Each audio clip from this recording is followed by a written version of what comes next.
Bonjour, dans cette capsule vidéo, on va commencer le panneau 7, donc le panorama 7 qui s'intitule Des suites numériques aux équations. Donc on va travailler avec les nombres pour en venir à faire l'introduction à l'algèbre qui va être très important pour ton deuxième année de secondaire. Donc je rappelle que je m'inspire des calepins de savoir du cahier panorama des éditions CEC et le code QR pour accéder aux capsules vidéo. Donc on va commencer avec le savoir 7.1, l'introduction aux suites. Donc d'abord, qu'est-ce qu'une suite numérique? Une suite numérique, c'est une suite de nombres. Donc, chacun des nombres est appelé un terme. Puis chaque terme est associé à un rang qui indique sa position dans la suite. Donc, j'aurai mon terme du premier rang. Donc, si j'ai ma suite ici, dans cette suite-là, j'ai mon premier terme de la suite, c'est -3. Au deuxième rang, mon terme, c'est -1.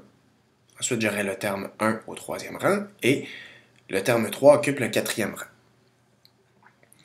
Donc le terme, c'est le nombre de la suite, alors que son rang, c'est la position qu'il occupe dans la suite. On termine toujours la suite par des points de suspension qui indiquent que la suite se prolonge à l'infini. Donc ça continue à l'infini. Je pourrais continuer. Ici, on peut remarquer ma régularité, c'est que j'augmente à chaque fois mon nombre de 2.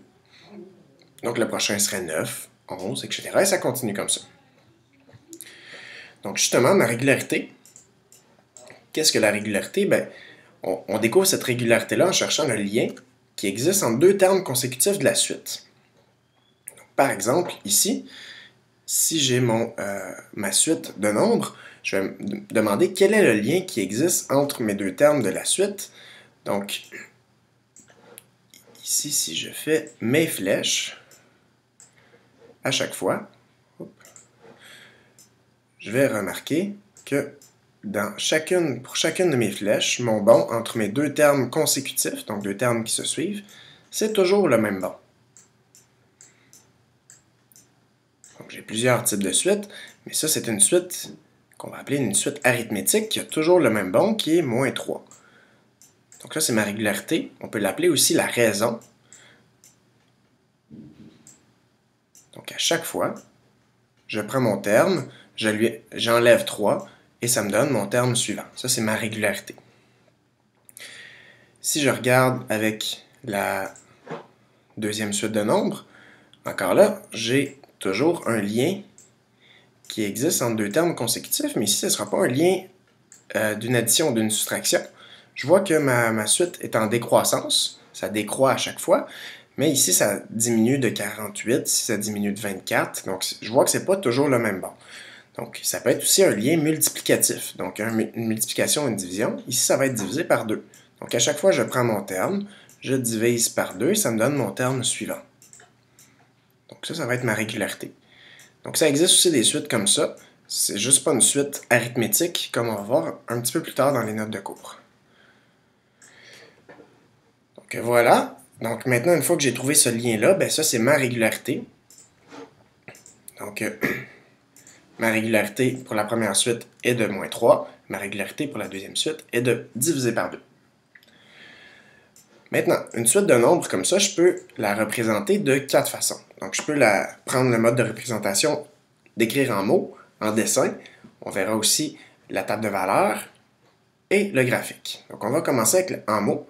Donc, je peux décrire cette suite ici. Donc, cette suite, je peux la décrire en mots.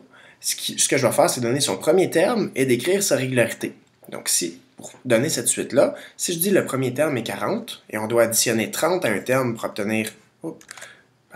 Et on doit additionner 30 à un terme pour obtenir le prochain terme, bien, je commence à 40, j'additionne 30, je suis à 70, j'additionne 30, je suis à 100, etc. Donc, à chaque fois, des bonds de 30 me donnent les prochains termes de la suite. Je peux continuer comme ça à l'infini. Donc, je peux décrire comme ça en mots. Je peux utiliser un dessin. Donc si mon premier terme serait 1, mon deuxième terme serait 3, j'ai 3 petits blocs. Ici, j'ajoute une rangée de 3, donc je suis rendu à 6. Par rapport au dessin d'avant, j'ajoute une rangée de 4, je suis rendu à 10. Je pourrais continuer le prochain, j'ajouterai une rangée de 5, je serai à 15, etc. Donc, le but du dessin, c'est que c'est très, très visuel. Je vois qu'est-ce qui a été ajouté à chaque fois. Là, des avantages, autant de le faire, de le laisser ensuite comme ça ou de le faire en dessin, c'est que ça peut être long si je veux aller chercher, par exemple, le 8e terme, le 9e terme, le 20e terme, le 100e terme. Là, ça devient très long. Donc, on verra dans la prochaine capsule vidéo, on continuera avec la table de valeurs graphique qui nous permet d'aller voir les prochains termes plus rapidement. Merci!